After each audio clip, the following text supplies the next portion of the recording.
Hello it's me.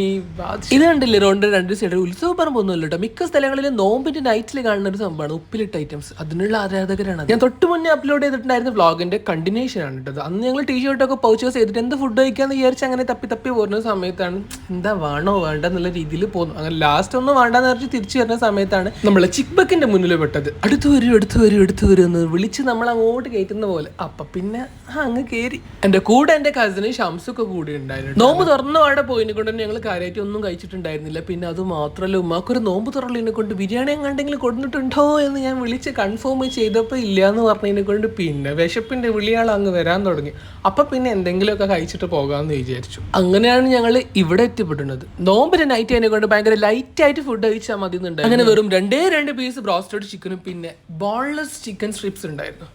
അതൊരു 6 പീസും കൂടി. ഷുഗർ കട്ട് ചെയ്യുന്ന ആളുകളെ നേരിടുന്ന ഏറ്റവും വലിയൊരു പ്രശ്നമാണ് ഏതെങ്കിലും കൂൾബാർക്ക് എവിടെയെങ്കിലുമൊക്കെ കയറിയിട്ടുണ്ടെങ്കിൽ ജ്യൂസ് കുടിക്കുന്ന സമയത്ത് എന്ത് കുടിക്കും അതിലില്ലാണ്ടെന്നില്ല ഭയങ്കര കൺഫ്യൂഷൻ ആയി.